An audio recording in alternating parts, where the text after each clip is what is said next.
the fifth episode of As Sweet As, and today with me is Vidya Gokhale. Hi Vidya. Hi. How are you? Fine. Vidya, can you please introduce yourself? Yeah. Hello, मी विद्या गोखले. पूजाची जवळजवळ 30 वर्ष आमची मैत्री आहे आणि ही मैत्री म्हणजे मुख्य मधुमेहामुळे झालेली मैत्री आहे. डायबिटीस फ्रेंड आहोत आम्ही दोघी जणी. मला गेले 33 वर्ष झाले डायबिटीसचं निदान होऊन आणि आता मी as a diabetes educator KEM hospital diabetes युनिटमध्ये डॉक्टर याज्ञिकांबरोबर गेली 15 वर्ष काम करते. तर मधुमेह जेव्हा डिटेक्ट झालं, तुझं आणि तुझ्या फॅमिलीचं काय रिॲक्शन होतं तेव्हा? ऍक्च्युअली 87 साली माझ्या मधुमेहाचं निदान झालं आणि त्यावेळेला आत्ता जो अवेअरनेस आहे डायबिटीस बद्दल तो त्यावेळेला अजिबात नव्हता. म्हणजे जवळजवळ मला बरेच दिवस सगळी सिम्पटम्स होती डायबिटीसची. म्हणजे तहान जास्त लागणं, वजन कमी होणं, ह्या खूप लक्षणं होती. पण असं कोणाच्या लक्षात आलं नाही की ही डायबिटीसची सिम्पटम्स असतील किंवा असं हे म्हणून. आणि ज्या दिवशी डायग्नोज झालं त्या दिवशी मी ऍक्च्युअली कोमातच गेले. म्हणजे जस्ट दिवाळी संपलेली होती आणि सगळीकडे भरपूर गोडधोड खाणं आणि हे अशा सगळ्या गमती चालल्या होत्या. माझ्या एका मैत्रिणीचं खास फ्रेंडचं लग्न होतं त्यामुळे आम्ही ते सगळं शॉपिंग हे ते या गडबडीमध्ये सगळं होतं.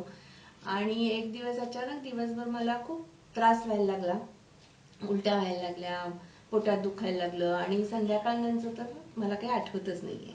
म्हणजे मी डायबिटीस कोमा डीके मध्ये गेले आणि मग घरचे एकदम त्यावेळेला आई वडील माझे दुसऱ्या गावाला होते. वडिलांचं पोस्टिंग, माझे वडील बँकेत होते, स्टेट बँकेमध्ये. तो त्यांचं पोस्टिंग नाशिकला होतं आणि इथे मी आणि माझा भाऊ राहत होतो. आणि माझ्या बहिणीचं जस्ट लग्न झालेलं होतं त्यामुळे ती दुसऱ्या म्हणजे You were not very young as No, when you got I was detected. 19. Oh, you were 19. Yeah. Then how did you manage तेव्हा? मग कसं पुढे घेतलं? म्हणजे ऍक्च्युअली खूप वेगळ्या 19 एज म्हणजे आपण खूप वेगळ्या विश्वात असतो की काहीतरी पुढची आपली भविष्याची स्वप्न, लाईन, अमुक तमुक वगैरे असं सगळं म्हणजे उत्साही. तेव्हा तुझं रिॲक्शन आणि आई वडिलांना कळलं तर कसं, म्हणजे how did they take it that time when you just got diagnose? का तर होताच तो, पण म्हणजे मी खूप मला लकी मानते कारण माझ्या आई वडिलांनी ते खूप पॉझिटिव्हली घेतलं. म्हणजे ते कधीही आजपर्यंत माझ्या समोर निगेटिव्ह किंवा रडक्या चेहऱ्यानी किंवा टेन्शननी असे वावरले नाहीत. म्हणजे त्याही वेळेला टॉकिंग अबाउट 87 ऑक्टोबर 28 ऑक्टोबर 1987 माझा तो पुनर्जन्माचा दिवस. We are sharing the same month. 11 October 1989 अरे डायबिटीज जेव्हा डायग्नोज झाला तेव्हा. पण काहीच नाही, म्हणजे त्यांनी इतकं ते शांतपणे स्वीकारलं त्यामुळे माझ्यात पण ती पॉझिटिव्हिटी मे बी आली की असं म्हणजे मला बापरे काय झालंय असं कोणीच नाही केलं. दॅट वॉज व्हेरी गुड, कारण असं नॉर्मली होत नाही ना. नाही होत, कारण आता जे मी ऍज अ एज्युकेटर काम करते आणि माझ्या पुढे जे आमच्याकडे पेशंट्स येतात आणि नातेवाईक येतात आणि तर त्यांच्या ज्या फर्स्ट रिॲक्शन असतात त्या बघून मी म्हणजे आभार मानते की मला असे पॉझिटिव्ह आई वडील मिळाले म्हणून. मग कॉलेज आणि स्कूल लाईफ, ऍक्च्युली 19 मध्ये school is almost done. College life कशी होती आणि मग त्याच्यानंतर डिड यू वर्क आणि डायबिटीज रिलेटेड काही अडचणी आल्या का तेव्हा? म्हणजे ऍक्च्युअली ना जो ऍक्सेप्टन्स पॉझिटिव्ह आला ही पहिली गोष्ट झाली. अजून एक महत्वाची गोष्ट म्हणजे मला डॉक्टरांचा खूप प्रॉपर गायडन्स मिळाला. म्हणजे KEMला मी ऍडमिट होते आणि तिथे डॉक्टर याज्ञिकांनी जे काही पेशंट एज्युकेशन आणि या सगळ्या गोष्टी वरती भर दिला त्यांनी जे ट्रेन केलं पेशंट्सना तिथल्या आम्हाला सगळ्यांना, त्यांनी खूप इझी झालं. म्हणजे की ऍक्सेप्टन्स असल्यामुळे कोणापासून मी ते लपवलं नाही. म्हणजे क्लासमध्ये, कॉलेजमध्ये मैत्रिणींना माहिती असल्यामुळे काळजी तेवढी घेतली जायची. आता काळजी म्हणजे काय, हायपो किंवा हे एवढंच, बाकी असं आपण ऍज गुड ऍज तर तुला अनुभव आहेच. म्हणजे की आपण सांगितल्याशिवाय कोणाला कळू पण शकत नाही की आपल्याला डायबिटीस आहे किंवा काय आहे. अनसीन कंडिशन आहे, चेहऱ्यावर काही दिसून येत नाही, वागण्यात नाही, आपल्या ऍक्टिव्हिटीमध्ये नाही, सगळ्या गोष्टी आपण करू शकतो. त्यामुळे मी MCOM पूर्ण केलं. काही म्हणजे कामाला तेव्हा सुरू केली होती त्यावेळेला मी म्हणजे जॉब नव्हते करत, मी ट्युशन्स घेत होते. अच्छा. आणि त्या क्लासेस म्हणजे घरीच घेत मग होते. तेव्हा तर असं काही नाही की कुठे जायचं होतं. कुठे जायचं किंवा हे असं एमर्जन्सी सिच्युएशन तेव्हा कशी नाही झाली असणार, बिकॉज केव्हा आपण ट्रॅव्हल करतो आणि दुसरीकडे काम करतो तर एक्सपिरियन्स वेगळा असतो. ऑफिसमध्ये कसं सांगायचं काय सांगायचं असा प्रश्न नव्हता. करेक्ट. आणि त्यामुळे म्हणजे तो प्रश्न आला नाही. And your first injection you took by yourself? स्वतःच घेतलं आणि ते सुद्धा हॉस्पिटलमध्ये ऍडमिट असतानाच घेतलं. आणि तिथे सुद्धा तेव्हाच्या ज्या एज्युकेटर होत्या, लवाटे मॅडम, याज्ञिक सरांच्या इथे, तर तीच तिथे तेव्हापासूनची तीच सिस्टीम आहे की ऍडमिट असतानाच पेशंटला इन्व्हॉल्व्ह करायचं, इन्सुलिन आपल्या खूप कॉमन वस्तू झाली. कारण मी माझा स्वतःचा डॉक्टर याज्ञिकनी शिकवलेला, संध्या मॅडम होत्या तेव्हा. बरोबर. तेव्हा पण संध्या मॅडम आणि लवाटे मॅडम फर्स्ट. पण ते स्वतः घेण्याचा तो कॉन्फिडन्स तो तेव्हापासून झाला ना, आता वी नॉट डिपेंडेंट होणे की कोणाला द्यायला. मी कधीच कोणाकडनं इन्सुलिन घेतलेलं नाहीये, कधीच नाही, कोणाचकडनं नाही. कोणाकडनं मी पण नाही घेतलंय. आणि अजूनपर्यंत एकही प्रीक मी घरातल्या कोणाहीकडनं घेतलेलं नाहीये. पहिल्यापासून मीच घेतलेलं आहे आणि त्याचं आपण डॉक्टर याज्ञिकलाच म्हणूया. ते ऑलवेज असतातच आपल्या मनात की त्यांनी जे एकदा शिकवलेलं आहे ते खरंच खूप खूप हेल्प झालंय आणि कोणावर डिपेंडन्सी नाहीये आणि कॉन्फिडन्स आपला वाढला ना. करेक्ट. ना आता जेव्हा मुलांना डायबिटीज होतो, लहान मुलं आहेत, मधल्या एज ग्रुपची आहे, मग आई वडिलांचं रिॲक्शन खूप वेगळं असतं. आणि कारण 1980 मध्ये डायबिटीज झाला होता, सोशल स्टिग्मा पण खूप जास्त होतं. मग लग्नाची वेळ आली तर काही अडचणी झाल्या का? How did you cross that board?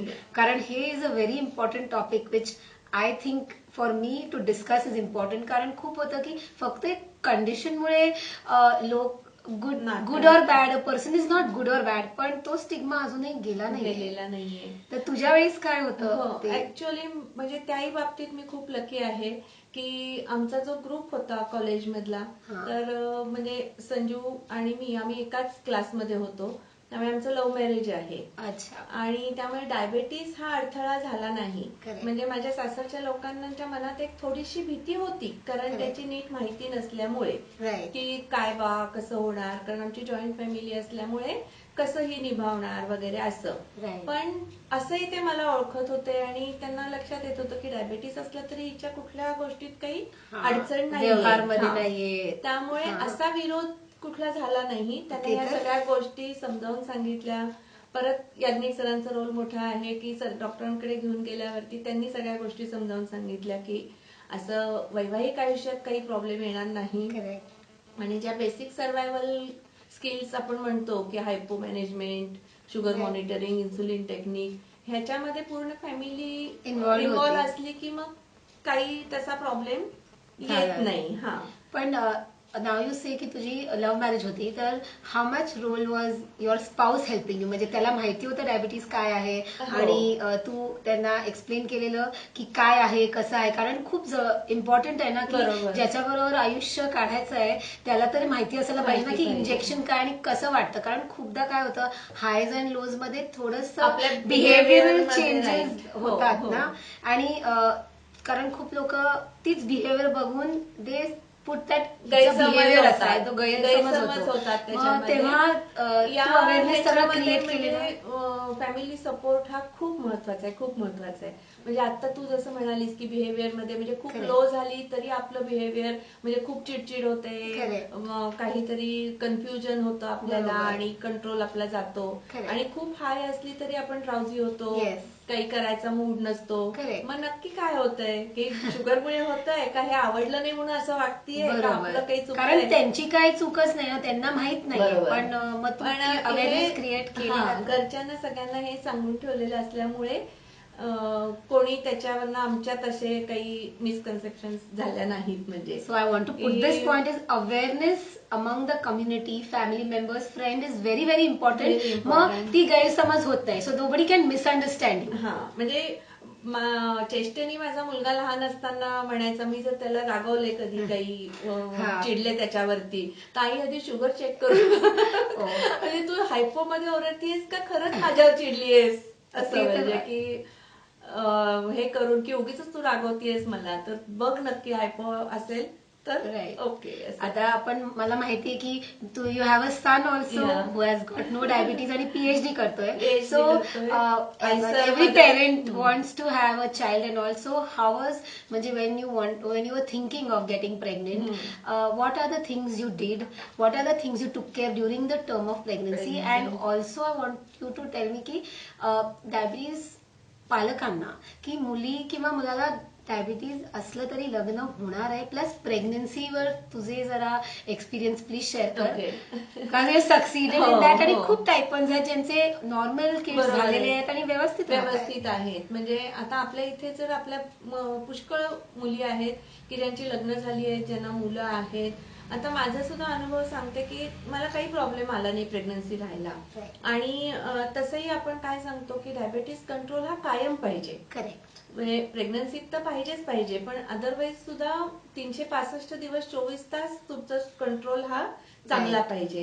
प्रेग्नन्सीमध्ये विशेष काळजी काय घ्यायची, तर शुगर कंट्रोल एकदम चांगला ठेवायचा, मॉनिटरिंग वाढवायचं आणि फॉलोअप जो डॉक्टरांकडे आहे तो जास्त ठेवायचा. म्हणजे ते सांगतील त्याप्रमाणे सगळ्या गोष्टी ठेवायच्या. बेसिक सेमच आहे, देयर इज नथिंग लाईक. कारण नॉर्मली आपल्याकडे प्रेग्नन्सी म्हणल्यावर विशेष काळजी घेतलीच जाते. त्यात आपलं ऍडिशनल काय आहे की आपल्या इन्सुलिनच्या वेळा, खाणं, ते तर आपण अदरवाईज पण डिसिप्लिन ठेवतो, चेकिंग वाढते ना तेव्हा वाढतं, पण ते करणं म्हणजे जरुरी आहे. कारण प्रेग्नन्सी रिलेटेड खूप लोकांना ते क्वेश्चन असतं की डायबिटीस आहे तर प्रेग्नेंट होऊ शकत नाही, हा गैरसमज आहे. कारण कंडिशन आहे ना फक्त. जेव्हा शुगर नॉर्मल असली तर इट्स नॉर्मल. त्यामुळे प्रेग्नन्सीमध्ये पण इट वॉज. अगदी आपण चष्म्याचा नंबर जरी बघायचा असला तरी आपण काय ऍडवाइस करतो की शुगर नॉर्मल असेल तेव्हा तुम्ही चष्म्याचा नंबर तपासा, अदरवाईज काहीतरी गडबड होते. मग तसं प्रत्येक गोष्टीतच आहे की तुमची शुगर जर नॉर्मल राहिली आणि ती आपल्याला ठेवणं आपल्या हातात आहे. त्यामुळे असा काही तो खूप मोठा इश्यू कोणी फुल प्रेग्नन्सी पिरियड व्यवस्थित गेला. कधी मनात असं आलं की माझ्या मुलाला कधीच येईल की नाही, कारण डॉक्टर याज्ञिक तर ह्याच्यावर काउन्सिलिंग करतात. आता कसं आहे ना, माझ्या आई वडिलांना नाहीये तरी मला झाला. मग असं आपण का निगेटिव्ह विचार करायचा की माझ्या मुलाला होईल का. कारण हा एक क्वेश्चन ना मुलींना नसतो. बाकीच्यांना माहिती असतं की तिच्या मुलाला झालं होतं, तिच्या मुलीला झालं होतं, अनुवंशिक आहे. करेक्ट. पण अनुवंशिक हे अनेक पिढ्यांमधनं येत असतं, नॉट नेसेसरी की इमिजिएट जनरेशनला. आणि type 1 is not genetically pass on, it's auto immune. त्यामुळे तो असाच आलेला आहे आणि जेनेटिक भाग असला तरी असं हे नाही की आत्ताच होईल आणि असं आहे. त्यामुळे माझा मुलगा आता 25 वर्षाचा आहे, आयसरमध्ये तो मॅथ्समध्ये पीएचडी करतोय. त्याला तरी काही नाही आहे, पण अवेअर आम्ही सगळेच जण राहतो. म्हणजे तोही विदाऊट शुगर चहा घेणं आणि हे म्हणजे अवॉइड ज्या पॉसिबल आहेत गोष्टी करणं त्या तो करतो. बाकी पण त्याच्यात तुला पण सपोर्ट झाला ना, मग तुझ्या आजूबाजूची पण जी लोक तुझ्या बरोबर काय काय करायला लागली, इट वॉज इझी. घरात सगळेच जण आपोआप ते फॉलो करतात आणि सगळ्यांचं मग छान. म्हणजे it was good for you, म्हणजे प्रॉपर सपोर्ट मिळाला आई वडिलांकडनं, मग इथे पण आणि सगळं, and plus from your child also. कारण ते समजणं खूप गरजेचं आहे ना की ह्याच्यामध्ये कसं आहे ना, आपण जितकं इन्व्हॉल्व्ह करू. म्हणजे आपल्या जोग मॅडम कायम सांगतात की ज्या वेळेला नवीन फॅमिली डायग्नोस होऊन येते त्यावेळेला त्या मुलाचा डायबेटीस नाहीये, पूर्ण फॅमिलीचा आहे. करेक्ट. तर त्याची एकट्याची ती जबाबदारी नाहीये. डाएट फॉलो करणं, इंजेक्शन घेणं, व्हॉटेवर जे काही आहे ते सगळ्यांनी मिळून करायचंय. राईट. की आता समजा एखाद्या मुलाला डायबेटीस डायग्नोज झाला तर पालकांचं किंवा आजी आजोबा कोण बरोबर आले असतील, सगळ्यांचे प्रश्न काय असतात की आता त्याला खायला काय देऊ, त्याला अमुक देऊ का नको, तमुक देऊ का नको. तर त्याला हे शब्द काढून टाकायचे.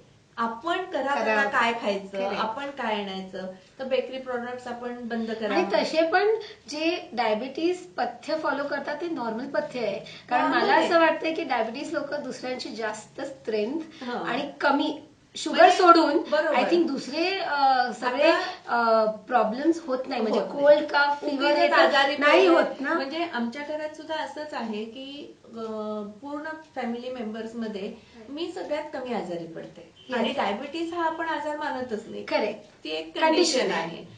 सो सो उलट आपण जास्त हेल्दी राहतो कारण आपण इतके कॉन्शियस असतो प्रत्येक गोष्टीमध्ये. So my this also point is की आता you are working with KM hospital for the past 14 years आणि तुझे किती खाडे झाले असणार, कारण ना खूप लोकांना जेव्हा नाहीच झाले ना, आजारपणामुळे नाही, आणि इतके 14 वर्षात नाही झाले. कारण मला हेच करायचंय की खूपदा आता काय झालंय की नवीन डायबेटिक जॉब द्यायला जातात, ती पण there is a lot of issue जे होत आहेत, कारण डायबिटीज आहे, लोक घेत नाही, पण त्यांना हे माहित नाहीये की as a diabetic we are so discipline की नॉर्मल कोल्ड फीवर उलट जास्त असते. कारण माझं शाळेत सेंट because I was diagnose at 8 of 9. I have never miss school, I have never missed any of my sessions की मला क्लायंट भेटायला येतात, मी आजारी असं कधीच झालं नाहीये. डॉक्टरांबरोबर मी काम करायचे, मी कधी सुट्टी घेतली नाही. तर आय ऑल्सो वॉन्ट टू से की देर इज अ कंडिशन, पण आम्ही इतकी चांगली त्याची काळजी घेतली आहे की आम्हाला हेल्थ इश्यूज होत नाही. The health issues only happen when we are diagnosed and we ignore it. Ignorance will cause issue आणि anything ignored issue आहेच. आणि तो so for me this was very important, कारण आता ना खूप चर्चा होती की जेव्हा जॉबला ऍप्लिकेशन देतात किंवा शाळेत जाण्यासाठी ऍप्लिकेशन देतात तर डायबिटीज मध्ये रिजेक्शन आहे. पण हे खूप लोकांना अवेअरनेस नाही आहे. आणि आय वुड लाईक टू से की whether it's the principal, whether the person who's giving you the job needs to know that it's just a condition, and you never know that that person will be a gold giving mine for the whole company, or the kid will be a very good म्हणजे very good in academics. याच्यामध्ये कसं आहे ना, आपला जो approach आहे ना तो महत्वाचा आहे. करेक्ट. आपण जर समोरच्याला सांगतानाच जर सुरुवात केली की मला ना जरा डायबिटीस आहे, मला ना असं असं लागेल, मला अमुक लागेल, तर मग तिथेच समोरच्याचं निम्म हे होऊन जातं. तर तुमच्यातले प्लस पॉइंट सांगा आणि मग की हे करून मी करतोय असं ते उलट प्रेझेंट करा. आणि कंडिशन तर आपल्याला कळवायचीच आहे ना, whether you are in office, whether in school, कारण ते आपले टीचर किंवा आपले कलीग्स ते आपल्याला हेल्प करू शकतात. पण ती कशी कळवताय तुम्ही, काय कोणत्या शब्दात मांडताय ते महत्वाचं आहे. ते खूप गरजेचं आहे ऍक्च्युली. म्हणजे पेरेंट्सना सुद्धा माझं हेच सांगणं आहे की तुम्ही कसं समोरच्याला प्रेझेंट कराल. आता समजा एखाद्या छोट्या मुलाला डायबिटीस झालेला आहे आणि त्यांना कोणी फॅमिली फ्रेंड भेटले, तर तुम्ही त्याला कसं सांगाल. करेक्ट. तुम्ही जर एकदम दुःखी चेहऱ्याने काहीतरी टेन्शन किंवा त्या मुलाला पण असं वाटायला लागतं की अरे आपण नॉर्मल नाहीये, आपल्याला काहीतरी झालंय, पण इट्स ओके, आहे त्याला डायबिटीस पण तो कंट्रोल मध्ये आहे, तो मॅनेज करतोय. ते अप्रोच खूप गरजेचं आहे. कारण काय मागच्या वर्षीच वेन वी हॅड मेट खूप स्कूलचा इश्यू झालेला 1-2 स्टुडंट्स वरनं ऍडमिशन, आणि then I was just thinking that when I was in school I was the only diabetic and diabetes was never the thing of इतकी चर्चा होती, कारण आमच्या घरी पण इतकी चर्चा होतच नाही. ऍक्च्युली बाहेरच्यांबरोबर जास्त राहिलो ना तेच कंटिन्युअसली विचारतात तुझी शुगर काय, आणि घरच्या लोकांना माहितीये की मॅनेज करणार आहे, तर तो टॉपिकच येत नाही. ऍट द मोस्ट कधीतरी चेहरा बघून की आई माझी विचारणार पण की तुझ्या काहीतरी झालंय का, तू आज उठली नाहीये, नाही सगळं ठीक आहे, मला जास्त झोपायचं होतं. तर द होल थिंग इज घरचे जितके नॉर्मल असले ते तर आहेच, पण बाहेरच्यांना ना जास्त क्वेश्चन मार्क असतात. अँड दिस माहिती नसते नीट म्हणून. And awareness you all are doing it also, we are also trying to do it, पण अवेअरनेस क्रिएट करणं खूप गरजेचं आहे, कारण त्याचा गैरसमज खूपच घेतला जातो, जास्त होतो. मग दॅट इज ऑल्सो गुड. म्हणजे नोकरी, लग्न या कुठल्याच ठिकाणी डायबिटीस हा अडथळा नाही आला पाहिजे. करेक्ट. फक्त आपण तिथे ओपन राहिलं पाहिजे, सगळ्या गोष्टी नीट समजावून सांगितल्या पाहिजे. मग अशी आपण म्हणलं not to hide anything also, and व्यवस्थित बोलणं की काय कंडिशन आहे, त्याचे काय काय आहे आणि त्यावेळेला काय करायचं. म्हणजे ऑफिसमध्ये देखील आपल्या कलिग्सना माहिती पाहिजे की हायपो झाला तर पटकन शुगर द्यायची आहे. कारण असे पण एपिसोड आता मी हॉस्पिटलमध्येच काम करते आणि बरेच पेशंट्स येतात, त्यामुळे माहितीये की ऑफिसमध्ये हायपो झाल्यावरती ते बरोबरचे कलिग होते, त्या व्यक्तीला घेऊन ऍडमिट करायला घेऊन आले. म्हणजे मध्ये तो अर्धा पाऊण तास गेला, ऍडमिट करून काय केलं तर सलाईन मधनं शुगरच दिली. एक दिवसाची ती ऍडमिशन झाली आणि सगळ्यांची धावपळ झाली. पण हेच जर त्यांनी नीट कलिगना सांगितलं असतं की माझ्या बिहेवियर मध्ये असा असा फरक झाला तर मला अशी अशी साखर द्या, अमुक करा, कारण अजूनही लोक ते खूप लपवतात अजूनही. आणि मला नाही वाटत की माझं एक स्वतःच असा विचार आहे की जे मी आहे, मग माझ्या कंडिशनवर बघून यू डोंट डिसाइड की व्हॉट काइंड ऑफ पर्सन आहे. बरोबर.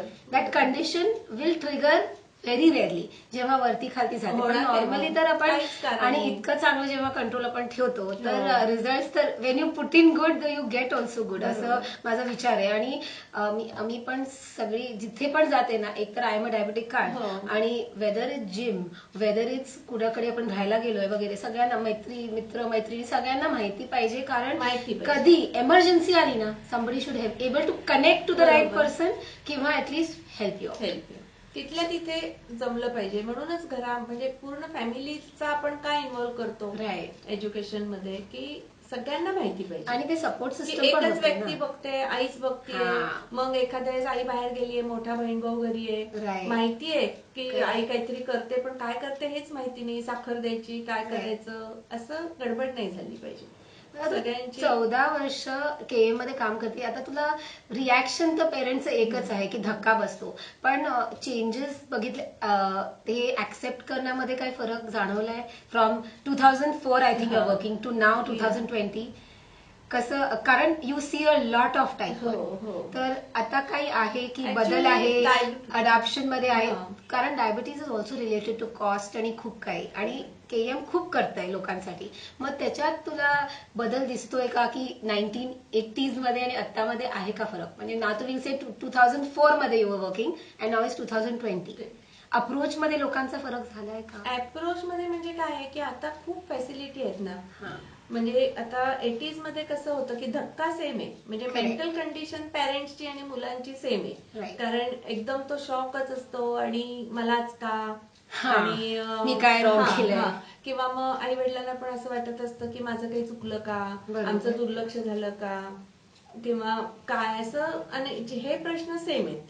फक्त आता उपलब्धता जे सगळे डिव्हाइसेस जे आहेत, मॉनिटरिंगचे म्हणा, इन्सुलिनचे म्हणा, किंवा हे गुगलवरनं सगळं वाचतात हे करतात, तर त्या ह्याच्यामुळे माहिती खूप सगळ्यांना होते, पण मानसिक अवस्था ही सेम असते, त्याच्यामध्ये काही फरक दिसत नाहीये. पण पटापट अडॉप्ट करतात आत्ताची जी टेक्नॉलॉजीच्यामुळे, आणि त्यामुळे ते मग पटकन स्मूथ व्हायला मदत होते. म्हणजे वेळ जात नाही. So I could say it's better to be a diabetic in 21st century than 1980. कारण मला अजूनही आठवतं की चेकिंग मशीनच नव्हते. तेच मी आता म्हणणार होते की आपल्या वेळेला, म्हणजे मला आठवतंय की आपली स्वातीच्या प्रेग्नन्सीच्या वेळेला तर सरांचं मशीन तिला दिलं होतं काही दिवस वापरायला, की प्रेग्नन्सी मध्ये जरूर आहे आणि तुझी डिलिव्हरी होईपर्यंत हे मशीन तू तुझ्याकडे घे, अशी वेळ होती ती त्यावेळेला. खरंच मशीन नव्हत्या, स्ट्रिप्स खूप महाग होत्या, आपलं basic insulin also human insulin तेव्हाच आलेलं, आणि ऍक्ट्रोपिड मोनोटार्ड. म्हणजे मी तर ह्याच्या आधी ते दुसरं पण वापरलेलं आहे, पिग इन्सुलिन सुरुवात, आणि इट वॉज जस्ट देन, म्हणजे ऍडमिट असताना, मग तेव्हाच सरांनी समजावून सांगितलं की असं असं आता ह्युमन इन्सुलिन, मग ते मोनोटार्ड होतं आपल्या वेळेला, मग आता ऍक्ट्रोपिड मोनोटार्ड होतंय, आणि मग आता ती व्हरायटी ऑफ इन्सुलिन, इतका रिफाईन इन्सुलिन, तर to be a diabetic in 21st century is much more easier than 1980.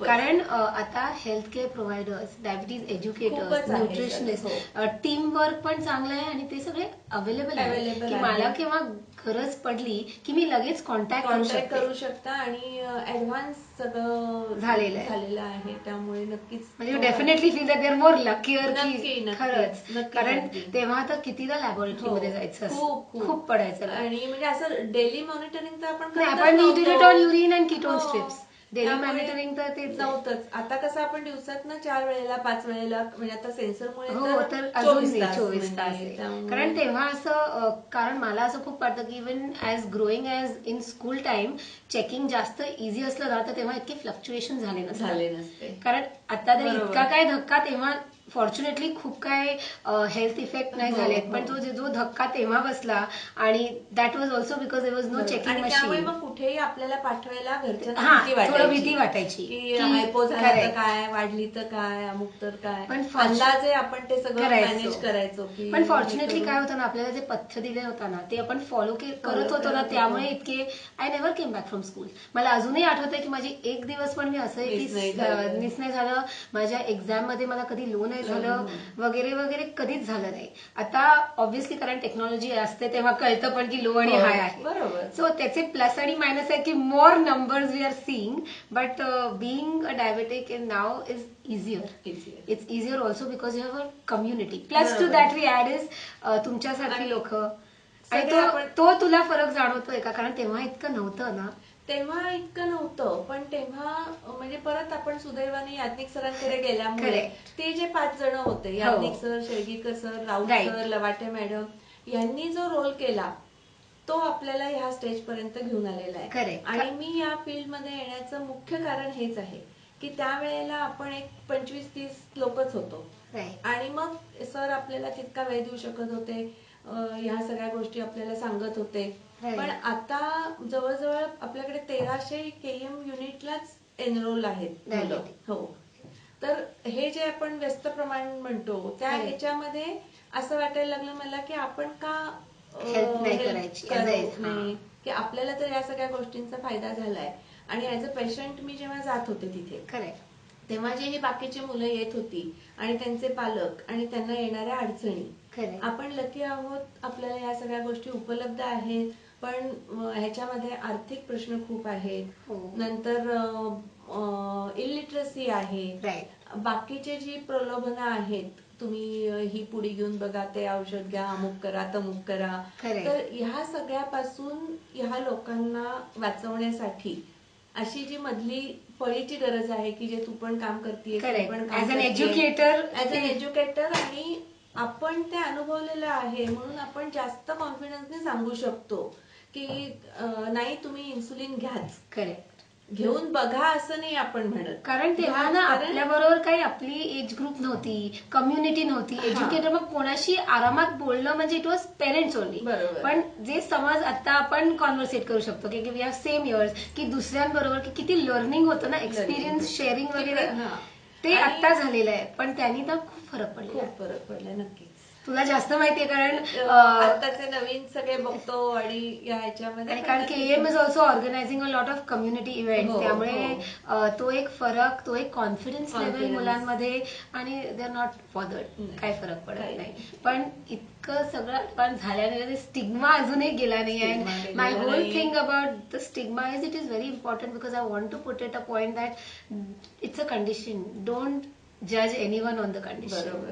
कारण this has been in my mind, मला आताही वाटतं. कारण तुला पण तेच प्रश्न येत असणार ना पालकांचे की काय होणार, कसं होणार, पण how do you then what do you say to them. यातलं एक उदाहरण तर तुला असं सांगते की अगदी 2.5 वर्षाची मुलगी ऍडमिट होती आणि जेव्हा राऊंडला आम्ही गेलो तर तिच्या आईचा पहिला प्रश्न हा होता की आता हिचं लग्नाचं कसं होणार. की म्हणजे मी शेवटी त्यांना म्हटलं, अरे उद्याला तुम्ही मुलगा बघायला येणार आहे का काय आहे, म्हणजे आता तुम्ही काय बघितलं पाहिजे की ती ह्या कंडिशन मधनं बाहेर कशी येईल, तिला बरं कसं वाटेल, मग तुम्ही काळजी करा. पण आपल्या सोसायटीचं ते हेच आहे, समाजाचं, की तो पटकन जात नाहीये ते स्टिग्मा की लग्न आणि शिक्षण आणि हे नोकरी आणि हे कसं होणार आणि तिचं. पण मला असं तरी वाटतं की लोक ऍज अ पेरेंट ना first think about condition solving ते प्रॉब्लेम, मग चांगलं शिक्षण द्या, फायनान्शियली इंडिपेंडेंट करा, मग तुम्हाला लग्नाचा विचार करावाच लागणार नाही, आपोआप सगळ्या गोष्टी सॉल्व्ह होतील. कारण फायनान्स तर पाहिजेच, because it is a condition which needs the money. त्यामुळे हे विचार लोकांमध्ये बदल, पालकांमध्ये बदल आले. फिजिकली फिट बनवा, मेंटली फिट बनवा, तुम्ही केपेबल करा आणि मग इंडिपेंडेंट केलं एकदा तर मग sky is the limit. I thought की आपल्याला जे प्लॅटफॉर्म घरी मिळालेलं आहे, आपण कधी असं विचारच केला नाही की ह्याचं काय. आता अगोदर वी वॉन्ट टू डू की आपण कसं इंडिपेंडेंट हो, आपल्यामुळे कोणाला त्रास नको व्हायला, आपण अजून कशी काळजी घेऊ शकतो, मग आपल्या आजूबाजूच्या लोकांना पण मग प्रेरणा मिळेल की हा करू शकतो. वेगळ्या कन्सेशनची गरज नाही आपल्याला. राईट. की डायबेटीस आहे म्हणून बर तू 1 तास शाळेमध्ये कमी बस, ऑफिसमध्ये 1 तास कमी काम कर, पेपरला जास्त वेळ घे, काही गरज नाहीये. ते नकोच आहे. तुम्ही नॉर्मलच आहात.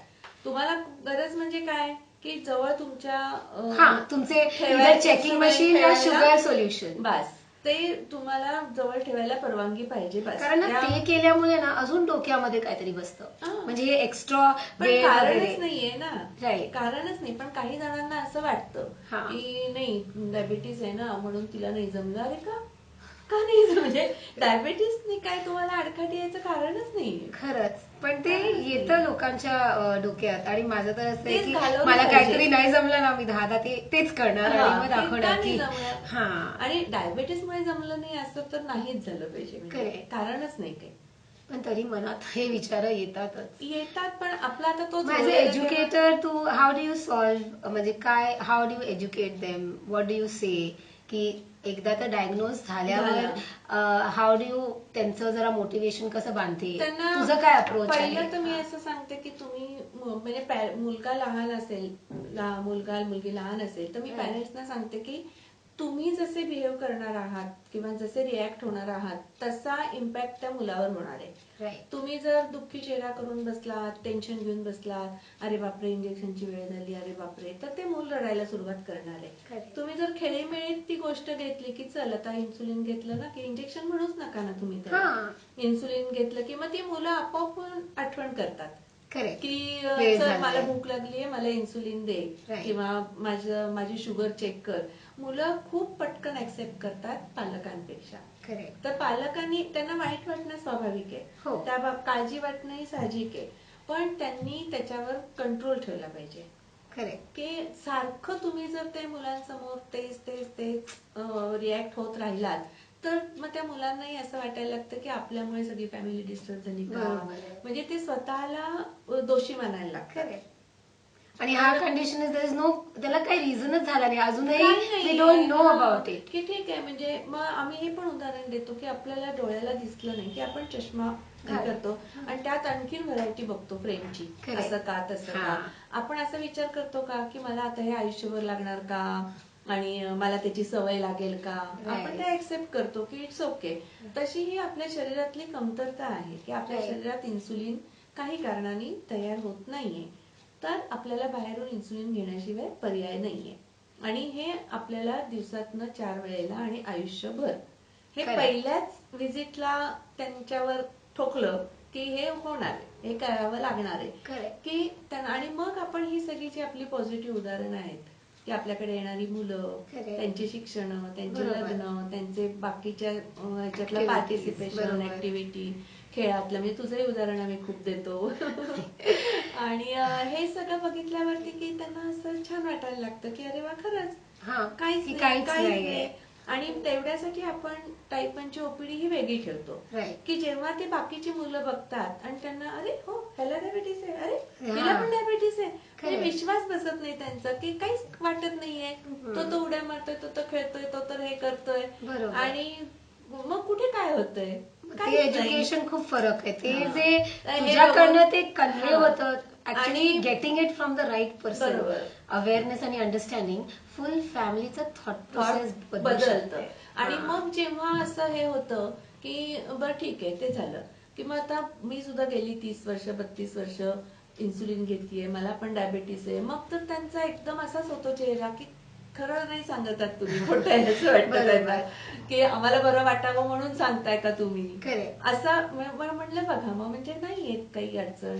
आणि आपण नॉर्मल माणूस आहात, आमचं पण एक मूड ऑफ होणं, थोडं बरं नाही वाटतं, नॉर्मल आहे, होतं. तेच आहे की असं नाही की सी समटाइम्स काय होतं की अनरिझन नसला आणि शुगर वाढल्या ना, मला तर रिझन काय, आणि आय गेट अपसेट अबाउट. असं पण नाही की आता तर ते खूप कमी झालं, कारण 31 इयर्स ऑफ डायबिटीज ना, now that boat has been coming to midway कुठेतरी, त्यामुळे मला इतकं विचारत नाही. पण टाइमला व्हायचं की का असं, आणि त्याच्यात चिडचिड पण व्हायची, चिडचिड व्हायची, सांगायचं की इतकं केलं ना तरी शुगर चांगलं येत नाही.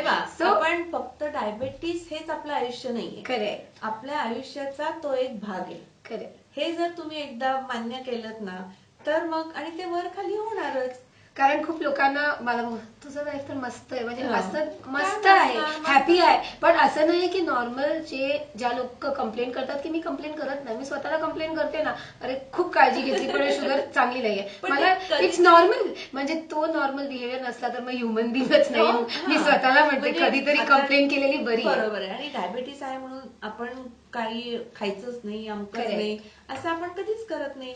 पण ते खाताना आपण भान ठेवतो की आपल्याला कुठे लिमिट ठेवायचंय, कसं खायचंय, त्यावेळेला डोस काय ऍडजस्ट करायचा आहे, या गोष्टी केल्या. That is one of the tool of management. Actually तुझ्या अकॉर्डिंग काय 5-6 टूल आहे which is important for diabetes management? For as you teach also, so we'll put these 5-6 tools together so that all the diabetics know that these are the important tools. Monitoring आणि म्हणजे आता कार्ब counting करून आपण त्याप्रमाणे हे करणं, म्हणजे sugar monitor करणं, डाएट प्रॉपर ठेवणं, एक्सरसाइज आणि फॉलोअप. म्हणजे आपण हे करतोय म्हणून सगळं ओके असं नाही, एकदा आपण प्रॉपर गायडन्स घेणं हे सुद्धा तितकंच. आणि आपलं इन्सुलिन न विसरणं ते तर सर्वात महत्वाचं आहे. म्हणजे आपण विसरू शकत नाही. असं खूपदा होतं ना की आजारी पडलो तर लोक घेत नाही, खूपदा असं होतं. पण आता ते परत असं नॉलेज पूर्ण नसल्यामुळे ना की सिक डे मध्ये काय रूल फॉलो करायला पाहिजेत. म्हणजे प्रॉपर एज्युकेशन घेणं, डायबिटीस मॅनेजमेंटचं प्रॉपर एज्युकेशन घेणं.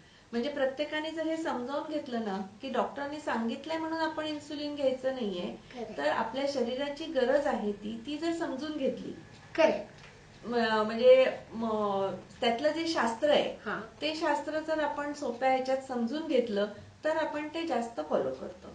म्हणजे आम्ही सुद्धा इथे पेशंट एज्युकेशन मध्ये ह्या सगळ्या गोष्टी की डायबिटीस होतो म्हणजे काय होतं की आपण खाल्लेल्या, म्हणजे असे सोप्या ह्याच्यात सांगतो आम्ही, तुला थोडक्या ह्याच्यात सांगते की आपण अन्न खाल्लं की त्याची शरीरात साखर बनते. मग तुम्ही कडू कारल्याची भाजी खा, जिलबी खा, पोळी खा, ब्रेड खा, काही खा, त्याचं शरीरात गेल्यावर साखर बनते. मग ती साखर पेशींमध्ये जाते आणि पेशींमध्ये त्याच्यापासून एनर्जी बनते. तर ती साखर पेशींमध्ये जाण्यासाठी इन्सुलिनची किल्ली लागते. आणि इन्सुलिन जर नसलं, कमी पडलं, तर ती साखर पेशींमध्ये पोचू शकत नाही. मग पेशी उपाशी राहतात, आपल्याला त्रास व्हायला सुरुवात होते आणि म्हणजे एनर्जी नाही वगैरे या सगळ्या गोष्टी, आणि आपली रक्तातली साखर ही वाढायला लागते. तर ही अशा भाषेमध्ये जर आपण ही कंडिशन समजावून सांगितली तर त्यांना ते समजायला लागतं की हो आपण, आणि मग हे पण पटतं की काही खाल्लं तरी साखर बनणार आहे. नाही तर काय गैरसमज होतो की आता गेला महिना झाला साखर दिली नाहीये, कोल्ड्रिंक नाही, मग गोड काही नाही, तरी का साखर वाढली? अरे पण तुम्ही कार्ब, पोळी, भाकरी, ब्रेड हे जर जास्त खात असाल तर त्याची साखरच होणार आहे. फक्त ती क्वांटिटी किती वाढते ती डिफरंट फूड्सवर आहे. तर स्टेप बाय स्टेप हे जर प्रत्येक आपण समजून घेतलं आणि थोडंसं त्यातलं शास्त्रही समजून घेतलं तर आपल्याला ते मॅनेज करायला सोपं जातं, आपल्याला ऍक्सेप्ट करायला सोपं जातं.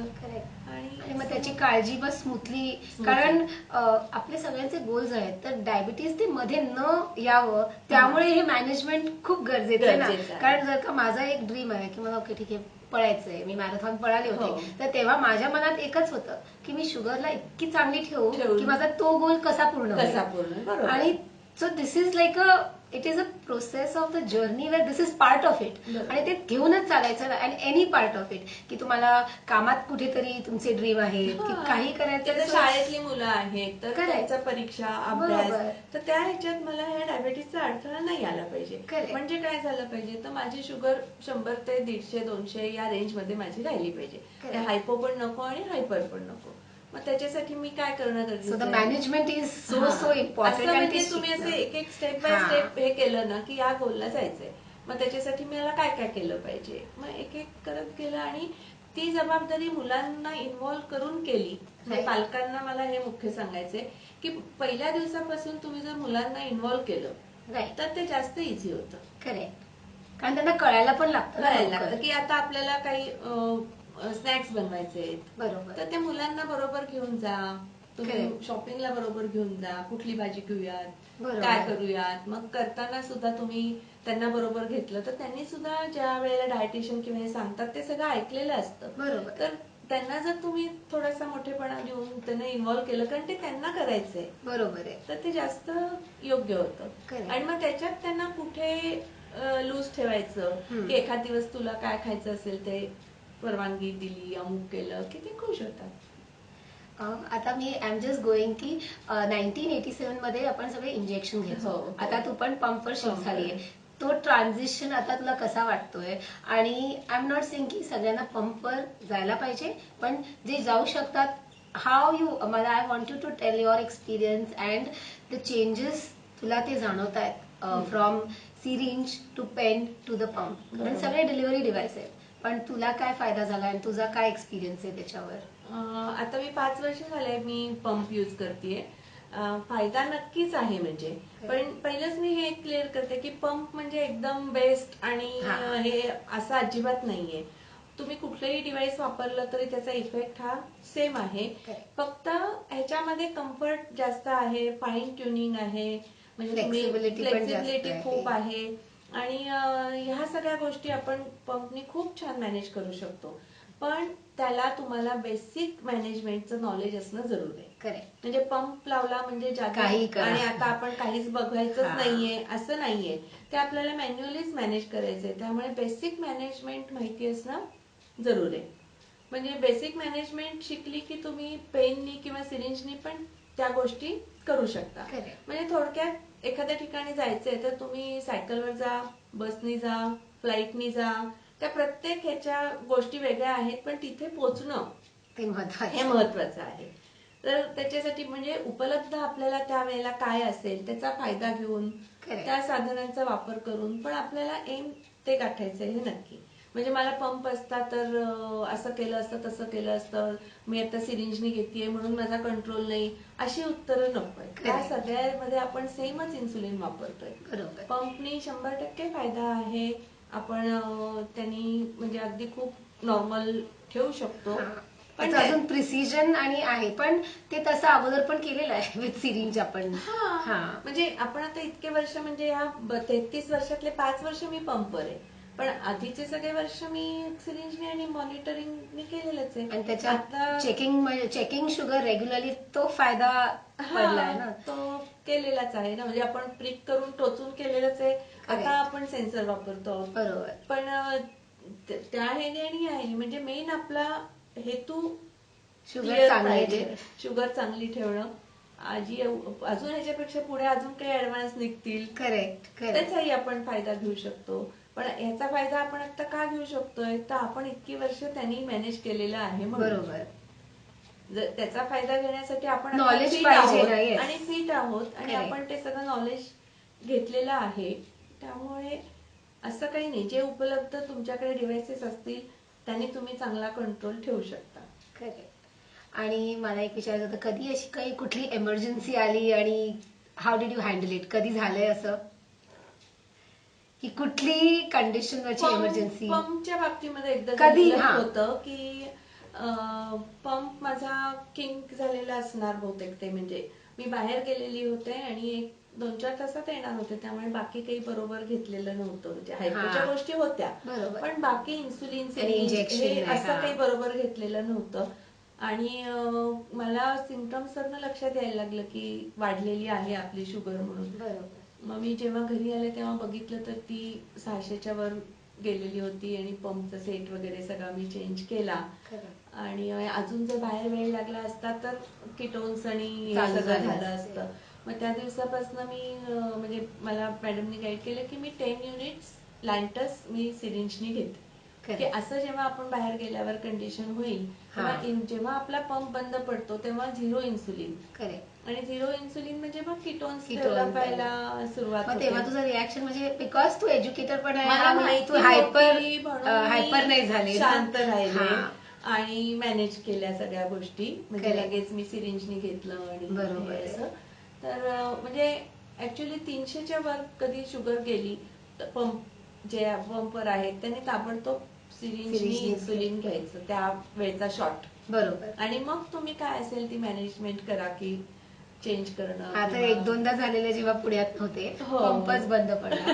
आणि आपलं एक लक आहे की डॉक्टर याज्ञिक युनिट आपला कोणालाही आपण संपर्क करू शकतो आणि हे डिस्ट्रीब्युटर्स. कारण माझा पंप आता 2दा झालेला, गोव्यावरनं माझा पंप बंद पडला. ते पण पंप मस्त चालू होता. फ्लाईट 4-5 तासानंतर होती, ब्रेकफास्ट टाइम. त्याच्या अगोदर त्या माणसाने सांगितलं की पाणीच नाही, पण अगोदरचा पंप मला माहित नाही की वॉटरप्रूफ होता की नाही. सगळं फक्त it might have just sprinkle water, पंपच बंद. मग फॉर्च्युनेटली की इतके वर्ष डायबिटीज झाले आणि आय एम ऑल्सो एज्युकेटर, मला माहिती होतं की दर 2 तासांनी आपलं सिरिंज घ्यायची. कारण तेव्हा पण असं झालं की मी लॅन्टिस कॅरी केलं नव्हतं, पण आता ऍज अ एज्युकेटर, कारण तो एक्सपिरियन्स माझा परत रिपीट झालेला टर्कीमध्ये. तर हो, ते 2दा मला ते झालं. पण तेव्हा पण मी इतकं ट्रॅव्हल करायचे, कधी असं झालं नव्हतं की पंप बंद पडलाय. पण ऍटलिस्ट कारण इतक्या वर्षाचं एज्युकेशन आहे, त्यात आपण पॅनिक होत नाही. कारण माझ्या बरोबर तर किती लोक होती, मग एकाला कळलं ना की सगळ्यांचे, कारण ते जे फ्रेंड्स बरोबर जातो ते रोजचे फ्रेंड्स नाही आहेत, मग त्यांना पण इतका अवेअरनेस नाही आहे की काय आहे. मग बहीण वगैरे आहे, तर मी म्हटलं की एकदा मुंबईला पोचूया, मग जे करायचं ते करूया. आणि अनफॉर्च्युनेटली माझ्याकडे स्ट्रिप्स पण खूप कमी झालेल्या, पण आय न्यू की 2 सेव्ह करायच्या. आणि तितक्या 2-2 तासात घेतलं तरी एमर्जन्सी येतात, पण एमर्जन्सीमध्ये काय करायचंय ना ते कळायला पाहिजे. तुम्हाला कोणाला कॉन्टॅक्ट करायचंय, काय तुमच्याकडे नंबर असायला पाहिजे. आणि obviously our dia kit is very important. ती 2दा विसरलं. आता तर मुंबईला पण जाते, लॅन्टिस घेऊन जाते मी. तर शॉर्टेस्ट ट्रिप मी ट्राय करते की सिरिंज आपलं इन्सुलिनचा वायल, सिरिंज, नॉर्मल इन्सुलिनचा वायल आणि लॅन्टिस, हे तिन्ही आता कायमच बरोबर ठेवले. कारण कधी एमर्जन्सी आली नाही, पण असं बोलू शकत नाही की कधी येऊ शकते. आणि हे ऍक्च्युली मेकॅनिकल डिव्हाइस आहे पंप पण. कारण मला तुझे पण जास्त, मी 15 वर्षांपासून पंप वापरतेय. द नॉलेज जितकी तुम्ही गॅदर करू शकतात ना, इट विल हेल्प. कारण खूप लोक म्हणतात की हा पंपवर आहे ना काही करू शकते, असं नाहीये. तो डायबिटीज मॅनेजमेंटचा एक तो डिलिव्हरी डिव्हाइस आहे, पण मॅनेजमेंटचा टेक्निक्स चेंज नाही होत त्याच्यामुळे. टेक्निकमध्ये आपण खूप फिक्स पाहिजे की आपल्याला ते सगळं. कारण खूप लोकांना असं वाटतं ना, आता मी माझ्या मुलाला पंपवर टाकतो, मग तो कसाही बघायची जरूर नाही, पण असं नाहीये. त्याच्यात अजून जास्त बघण्याची गरज. टीकेमध्ये ऍडमिट झालेले जास्त आहेत. कारण काय ना, ते जर का करतात ना की आहे, कारण जर का तुमचं पॅच तुम्ही रेग्युलर खूप दिवसानंतर, कारण मग इन्सुलिन जात नाही, कधी तुम्हाला कळलंच नाही की हाय शुगर आहे, कधी सेन्सर चेक नाही केलं, तर त्याच्यामुळे जास्त प्रॉब्लेम्स येऊ शकतात. कारण पंप वापरताना उलट या काही गोष्टी पक्क्या लक्षात ठेवल्या पाहिजेत. खूपच तसं की 300च्या वर दिसला आकडा लगेच मी ऑलवेज पंपवर वरती गेलेली शुगर मी सिरिंजनीच करते. कारण काय होतं ना, तो एकाच जागेने जात असतो ना, मग तिथे जर का सेन्सिटिव्हिटी कमी झाली ना, ती कधीच लवकर वाढत नाही. आणि ते एज्युकेटर्स आहेत, म्हणजे as a unit also, diabetes unit, you all are working in education, आणि खूप चांगलं चाललंय ना. म्हणजे द वे मी बघते, कारण मी पण 1989 पासनं KM unit is not stopped and it's never looked back. काहीतरी नवीन चालूच आहे, लोकांना अवेअर करणं चालू आहे. मला एक लास्ट क्वेश्चन आहे की न्यूली डायग्नोजला what is your advice? What would you want to say newly diagnose diabetics as well as त्यांची पालक? त्यांना म्हणजे मेन हीच गोष्ट की तुम्ही ऍक्सेप्ट केला पाहिजे, पॉझिटिव्हली ऍक्सेप्ट केला पाहिजे. आणि मॅनेजमेंट आणि पेशंट एज्युकेशन जे तुम्हाला गाईड केलं जातंय ते नीट समजून घेतलं पाहिजे. मॉनिटरिंग आणि इन्सुलिन बंद करणं किंवा इन्सुलिन पासून दुसरे काही उपाय तुम्हाला मिळाले तर तिथे धावणं, या गोष्टी खूप सावधपणे केल्या पाहिजे. म्हणजे समजून घेतलं नाही, आपलं शास्त्र जर समजून घेतलं तर ते मॅनेज करायला सोपं जातं. आणि पॅरेंट्सना मला हेच सांगणं आहे की माझ्या पेरेंट्स जसे माझ्या मागे पॉझिटिव्हली उभे राहिले, तसे तुम्ही मुलांच्या मागे उभं राहा. आणि नक्की ही मुलं स्ट्रॉंग होतील, हेल्दी होतील, आणि एक दिवस तुम्हाला नक्की ती त्यांच्या आवडीच्या क्षेत्रात यशस्वी झालेली दिसतील. करेक्ट. आणि मला अजून एक सांगायचंय की विद्या डायबिटीज असूनही शी हॅज, तिचं ड्रीम आहे एज्युकेशन करणं. She has a son, pregnancy पण चांगली गेली. So there is nothing which can stop you moving ahead just because a condition is there. तिने तिचा कंडिशन एकदम मस्त सांभाळलाय आणि ती अजूनही ते करते. अँड शी इज मोर, किती लोकांना द्यावं. And I know you always been there की मी अजून किती लोकांना एज्युकेट करू.